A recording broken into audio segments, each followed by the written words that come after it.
Hey everybody, welcome back to Lettermen Row and welcome back to the Woody Hayes Athletic Center. Hey, it's a nice day in late November. It's Thanksgiving week and we already talked to some players. We thought, why not come by and at least check out what it's like on campus because we haven't been here in a long time. Plus, Burn's in town to join us for weekend kickoff. So let's get a practice report. Let's get Spencer Holbrook, Austin Ward, and Jeremy Birmingham back together. And let's dive into a Byers Auto practice report, which was primarily, Spencer, focused on the secondary with Ryan Day and everybody else. Kerry Coombs talking today. That's what everybody's talking about. That's what the Buckeyes are talking about. Yeah, they seem pretty candid in their conversations about what needs to change. The personnel, either the personnel, the scheme, or the way that they're teaching it.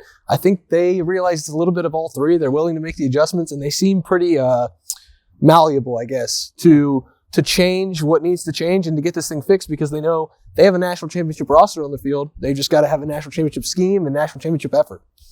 Byrne, what did you hear from Kerry Coombs?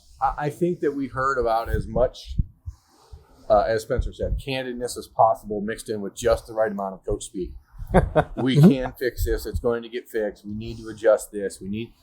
Listen, the secondary sucked on Saturday, okay? Like, there is not any real nice way to say it. They were not good in the second half of that game against Indiana, and you have to fix it. The problems are pretty obvious to people if you watch it on tape, and that was one thing I heard over and over today.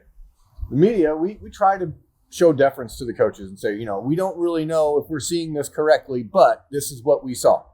And in every instance, the response from the coach was, well, you're right, you saw it correctly. So maybe some things are so obvious that even we, the unwashed masses, are able to, point it out because it seemed pretty clear. There was some obvious miscommunications between Marcus Hooker and the cornerbacks.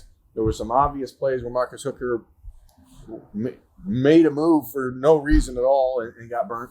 And so you just hope that what they said was that, they're going to look at different combinations and different ways to put different guys in the backfield. You don't know if to do it. And that's the thing. The way that Kerry Coombs and Ryan Day talked about that, Ryan Day was a little more to the point on that, using the combinations, because they did not want to specifically point to Marcus Hooker or Marcus Williamson. Those are the two guys who have, to be completely candid, have struggled the most. There's really no denying that, but they are also not in the business of giving up entirely on those players. They're still going to need them, and they're still going to play on Saturday against Illinois.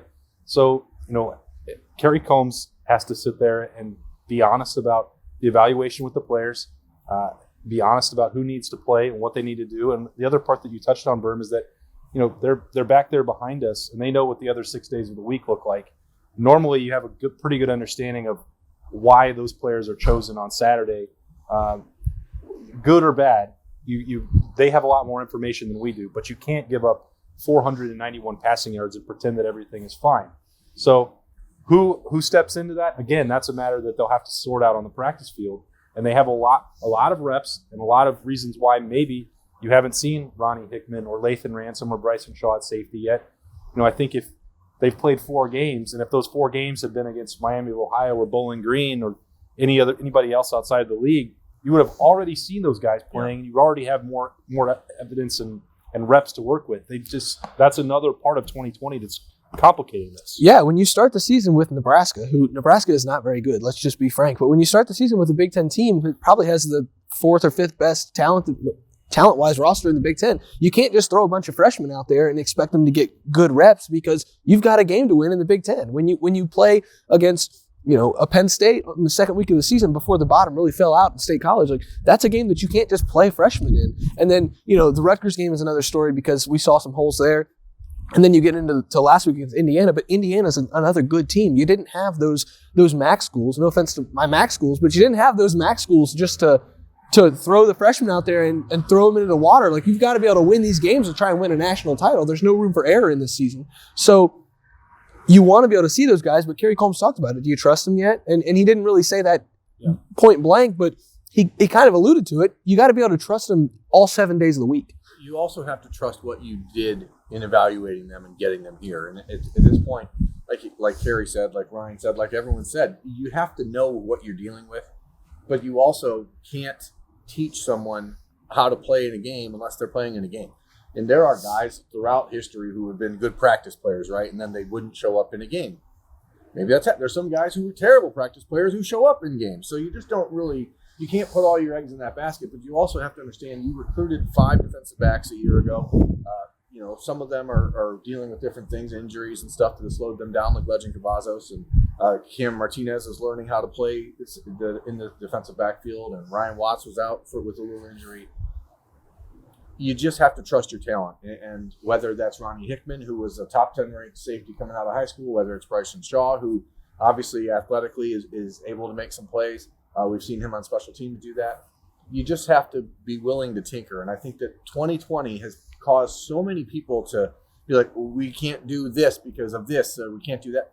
Sometimes you just got to tinker. The last couple of weeks, I've had some Byers Auto practice reports where I've delved into some wilder conspiracy theories about this team, and that's not what I'm trying to suggest right here.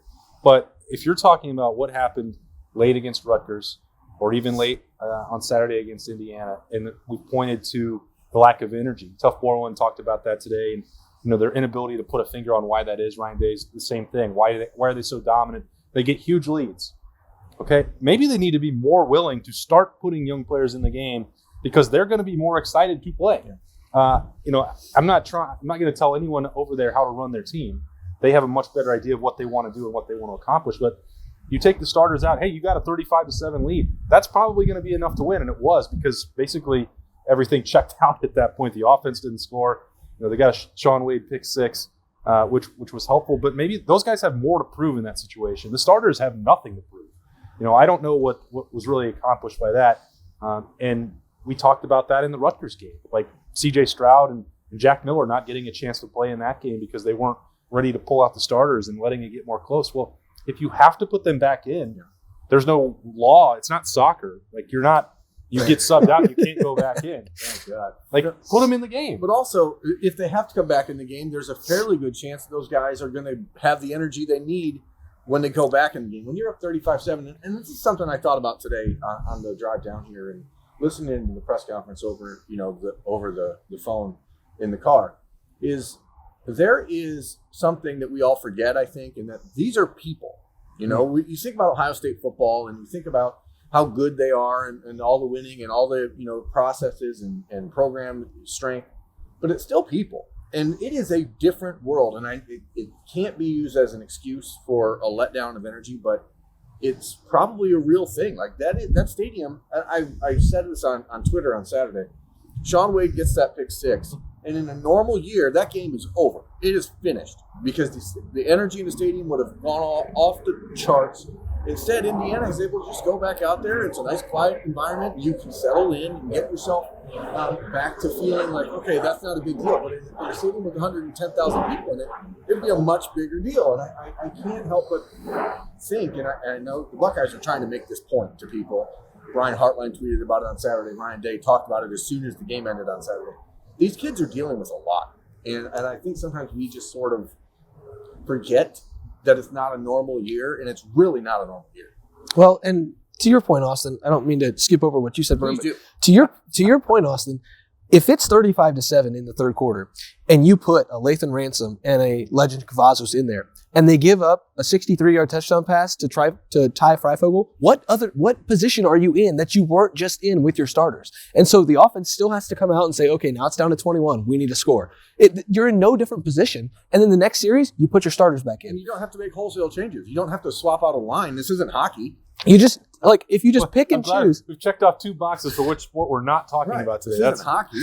And if you just pick and choose where to put these guys in, you're not in any different position in giving up a 65-yard touchdown to Ty Freifogel than you were with the starters in there. So if Legend Cavazos and Lathan Ransom give it up rather than Sevyn Banks and Marcus Hooker, then you try something else. You put the starters back in there. I agree with you. I think they need to have a little bit longer of a leash on when to put, or maybe there's shorter leashes. Would it be shorter? But anyway, in putting those backups in the Big Ten, you're not just playing these kids in the first half. Because if you're just putting one piece in at a time, if you're willing to rotate Trey Sermon and Master Teague just because you want to get Trey some reps, why don't you do that in other positions as well? I mean, you're doing it on the defensive line. You're doing it at wide receiver. You're doing it at tight end. You're doing it everywhere except for the secondary, where the biggest problems have happened all year long. It is slightly puzzling. Also, a 28-point lead is is wildly significant. As we've seen from Ohio State's games, when you get up by 4 touchdowns with that amount of talent, you're not going to lose the game, even though it got a little tighter against Indiana. I don't know what would have been different if the younger guys had been on the field. I believe they would have been more engaged in the effort, but there's no way to really know that, so there's no point in talking about it more. The other major topics of conversation that came up today, Ohio State trying to handle more blitz. They're going to see nothing but blitzes. I think that you can expect that. Josh Myers talked about that situation. They were asked about defensive line providing pressure, which all the other metrics that we've seen for people who've evaluated the Buckeyes from outside this building. So they're getting pressure on, I think, 54% of their snaps, if not more than that. They're just not getting home for sacks. So I believe that both of those things will get fixed or aren't even a real problem for Ohio State, especially with that Joe Moore watch list offensive line. And Justin Fields with the 3 interceptions, which I asked a number of players about with how he's responded.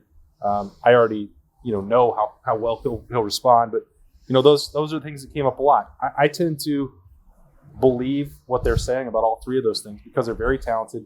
All those units are well coached. The pressure thing maybe is for the defensive line is the most interesting one, because Berm and I were talking about this last night, that just because you don't have one Heisman Trophy candidate at defensive end to get a bunch of sacks and break records doesn't mean that you're not getting to the quarterback or impacting the quarterback. Yeah, it doesn't have to be either or. It's not a situation where there's no pressure or a sack. The Buckeyes on Saturday had 30 pressures of Michael Penix Jr. That is a lot.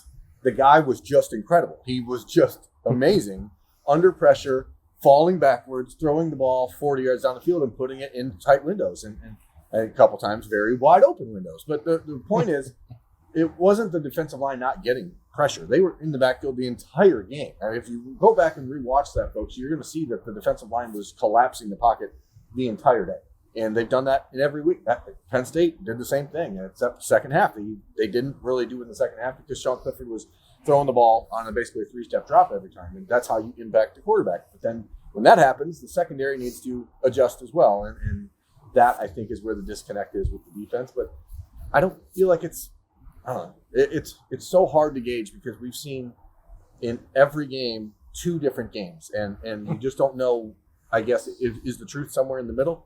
I think the Justin Fields point is kind of moot because we know what he's going to do. Right. So you just kind of move past it. I mean, the offense still trusts him. They still know he's going to be a Heisman Trophy candidate. It's gone. That game is gone. But the defensive line is a great point because it's not like Michael Penix was clean the whole game. He still woke up sore on Sunday. Like they had, I think, 18 or 19 knockdowns. It's like 30 pressures and -1 rushing yards. So like this was a domination by the Ohio State defensive line, and it is kind of sad to see that they're not getting that credit because they played incredible, and it wasn't just the name guys, the guys that get all the credit. It was everybody along the defensive line. They played as dominant as you can without getting sacks. You could see, I think it was probably fortunate for Jonathan Cooper that he had the mask on today because it was like disbelief. Like, you guys don't think that the pressure is coming from the rushmen? Like, it is. They're impacting the game. They just don't have a ton of sacks to show for it. And like, I can understand why that might sound like an excuse. A team that's not getting any sacks would say the same thing, that they only care about getting pressure and impacting the quarterback. This team is actually doing it. And they're getting sacked. And they would have had another sack and a forced fumble if the officiating crew had been awake in the booth. And who impacted the game the most in the last 2 drives for Indiana? It was the defensive line speeding up that clock on Michael Penix and not letting him throw a clean football. And if they don't do that, you have to think he's able to deliver a couple balls on time and be able to move them down the field just a little bit more. But that defensive line, when they absolutely needed to in those last 2 drives, just cranked up the pressure. They also got a little more blitzing from Pete Warner and went back to a more aggressive scheme. So again, that's part of the evaluation that Kerry Coombs and Ryan Day have talked about. You said those 3 points. They're looking at all of that. They're practicing for Illinois on Saturday. Lettermen Row has full coverage of that leading up to it. We'll be there in Champaign on Saturday. On the road with the Buckeyes this interesting year as it continues. That's Spencer Holbrook and Jeremy Birmingham. I'm Austin Ward. This has been the Byers Auto Practice Report. We'll see you next time at Lettermen Row.